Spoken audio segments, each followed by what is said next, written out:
I'm going to show you how City of Edmonton administration submitted false and misleading documents to Edmonton City Council.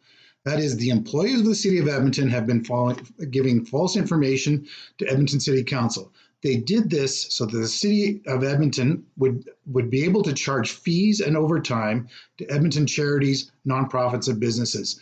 All of these fees were never reviewed by council. The city administration, that means the employees, have amended one particular bylaw, the fire services bylaw, multiple times, each time telling city council they were only making small changes to existing fees, but really they were adding new fees and overtime charges. And it's important to note that these fees and charges are for Edmonton fire prevention, okay? These are not fees related to Edmonton Fire Rescue, the frontline responders, the heroes, you might say. Okay, so the way you do this is first search for Edmonton City Council minutes. Okay, then we click here, just the first item that comes up. The City of Edmonton does not allow Google to index their documents, so we have to do things in this old-fashioned way. You have to go through their website. So then you click on upcoming past meetings. And I know this is clumsy, and every other city allows Google to index their meetings, but not Edmonton. So then you scroll down here and you get to City Council.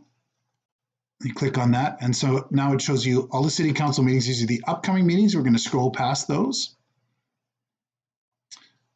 And you'll see, of course, there's no agenda for many of these because the rules in Edmonton are that they only have to provide information to City Council 3 clear days, 3 calendar days before the meeting. So you can keep scrolling, go through all the various council meetings, and there are many. But we're going to go all the way back to 2017. And the reason being is that in 2017, there's a lot of changes. So I'm going to type in February 7th, 07, like that, using Control F.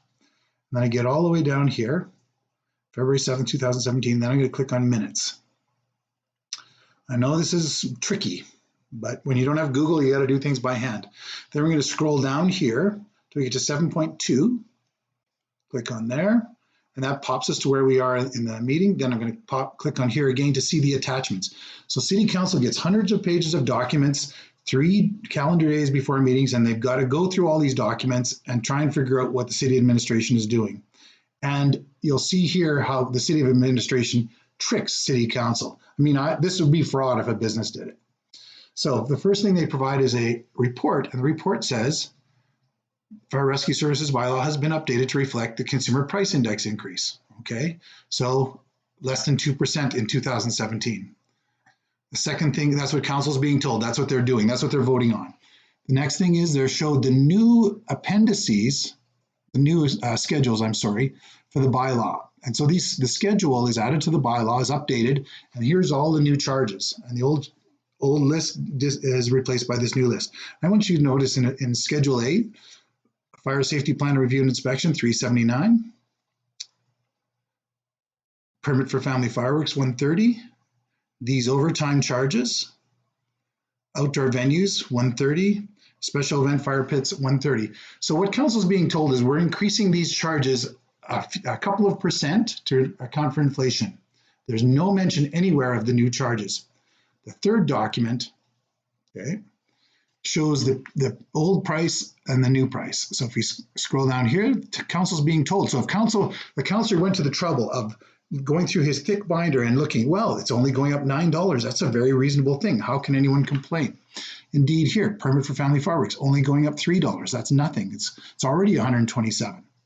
Overtime fees, that's unchanged. Overtime is charged at $135 an hour. Okay, it says a minimum of 2-hour fees, and it's free if you have your fireworks show during the business hours.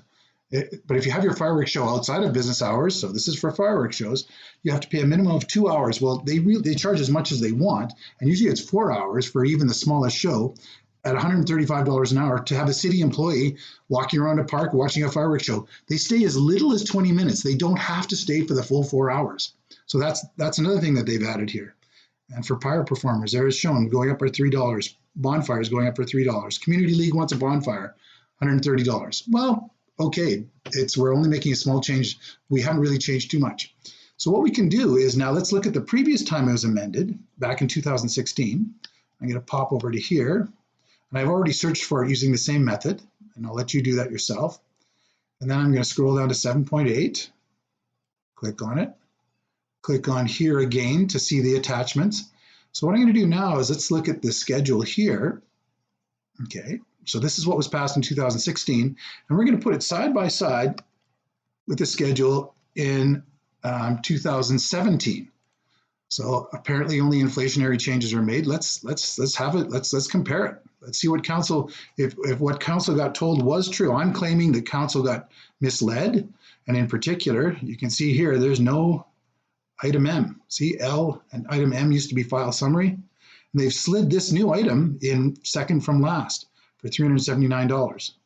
We scroll down here, we'll see the ABC. A is sale of pyrotechnic devices. B used to be permit for high hazard fireworks. Now they've made train B into family fireworks permit. So this is a brand new permit. And you can see as well, see all the overtime charges have been added. Okay. Same with fire performers. See that outdoor venues? See how short it was before? Schedule B was only less than a page, and now it's a page and a half.